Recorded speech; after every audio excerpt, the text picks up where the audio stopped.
Today we're looking at a Magenta ink by Noodlers, that part of their V-Mail series, Mandalay Maroon.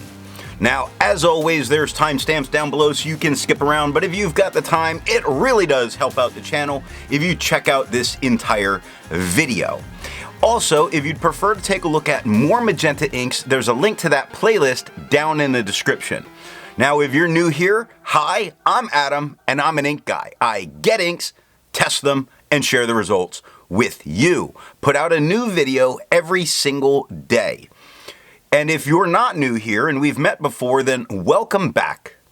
Now, to standardize some of the writing samples, I always use Clairfontaine, Tomoe River, and Rhodia paper. Let's take a look at the first one, 90 GSM Clairfontaine. We have no bleeding, no ghosting. The 1.1 has no feather, spread, halo sheen, or shade.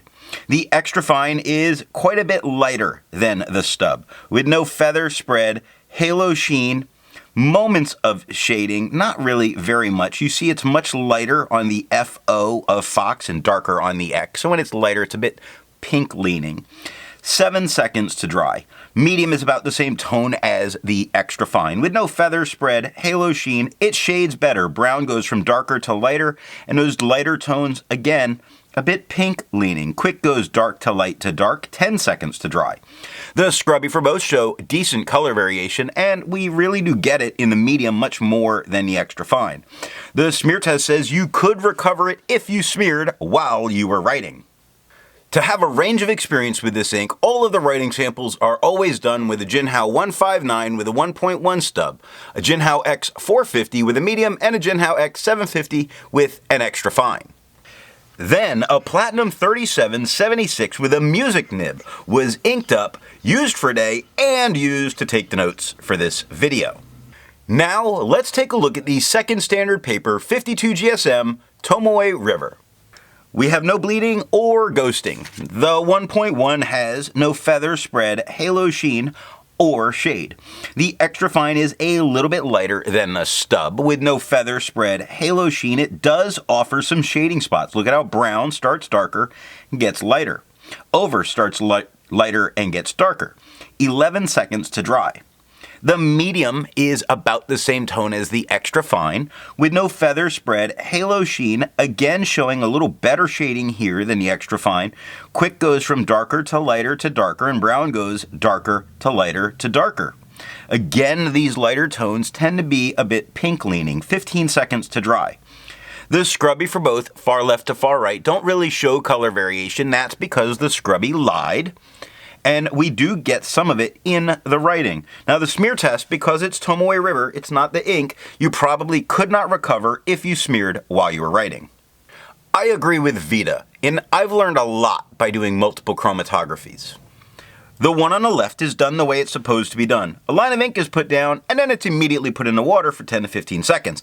And we see this very pinky magenta pushing its way up. Now, there is a little bit of a line at the bottom, but most of it is pushing its way up.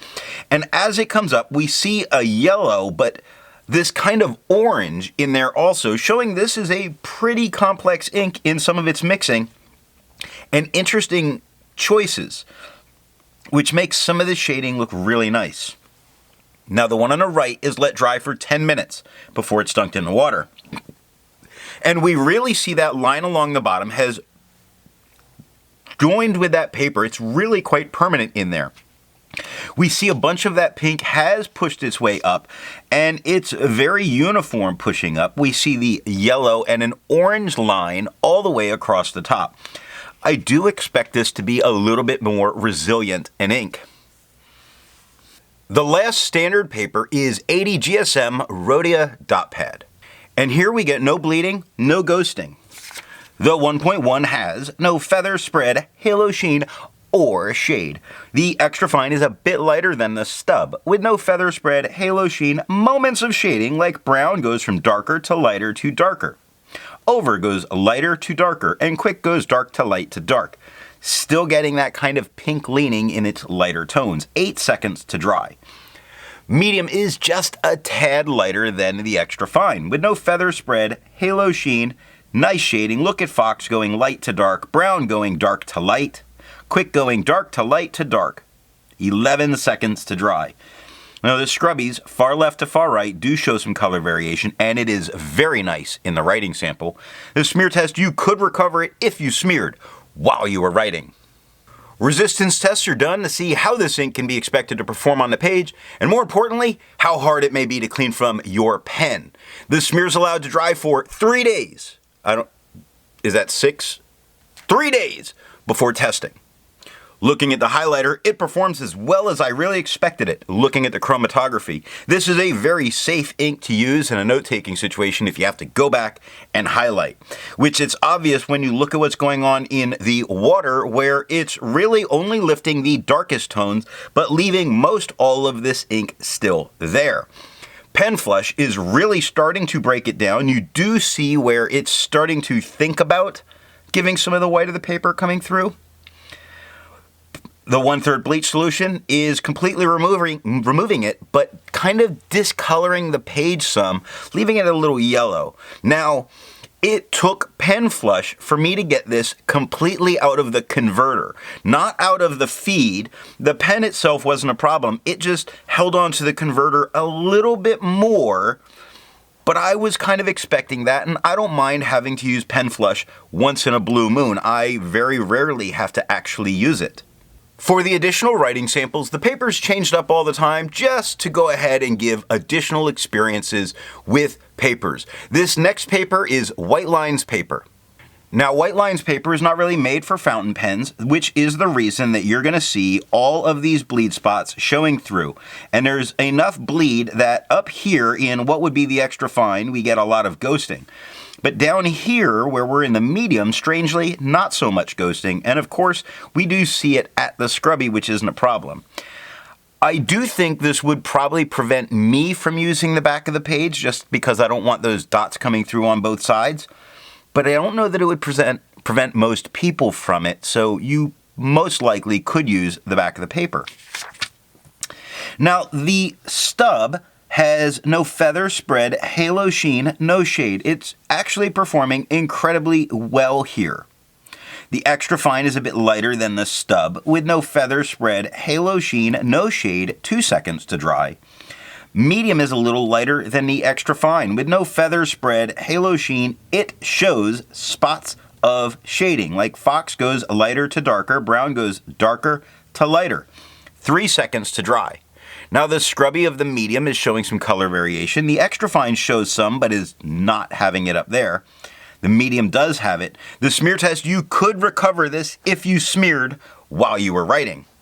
For the inks tested, the average viscosity was 2.5, and the realm of normal was 2.1 to 2.9. Noodler's V-Mail Mandalay Maroon has a viscosity of 2.31, making it normal. If you're interested in how the viscosity is tested and how that bell curve's made, then there's a link to that video down in the description. The next writing sample is done on Apica CD notebooks. We have no bleeding, no ghosting. The 1.1 has no feather spread, halo sheen, or shade. The extra fine is a tad lighter than the stub. With no feather spread, halo sheen, it does shade. Quick goes darker to lighter to darker, and brown goes dark to light. Still showing that pink in its lighter tones. 5 seconds to dry. Medium is about the same tone as the extra fine. With no feather spread, halo sheen, it shades nice. Look at how Fox goes light to dark. Quick goes dark to light to dark, and 8 seconds to dry. Now the scrubby for both does show good color variation, and we are getting it. And a smear test, you could recover this if you smeared while you were writing. For the inks tested, the average dry time was 17 seconds, with the realm of normal being from 13 to 21 seconds. Noodler's V-Mail Mandalay Maroon has an average dry time of 10 seconds, making this a faster drying ink. The last writing sample is done on limon paper. Now we get spots that are bleeding through a little bit, and of course at one of the scrubbies, but this is not bad. This is very good. I believe you could use the back of the page. It doesn't really lead to a lot of ghosting, so this ink is performing very well on this paper that does not always do well. Now the 1.1 has tiny feathering all over it, and I don't necessarily see that stopping someone from using it. It does spread just a little bit. It has no halo sheen or shade. The extra fine is lighter than the stub. It has no feathering, no spread, halo sheen, no shade, 2 seconds to dry. The medium is about the same tone as the extra fine with no feather spread, halo sheen, spots of shading. The middle of quick is a little lighter. Fox is a little lighter to a little darker. 3 seconds to dry. The scrubby for both show almost no color variation, although the medium shows some, and the smear test, you could definitely recover it if you smeared while you were writing. Instead of finding inks that look like Noodler's V-Mail Mandalay Maroon, I would prefer to find an ink that complements that color on the page.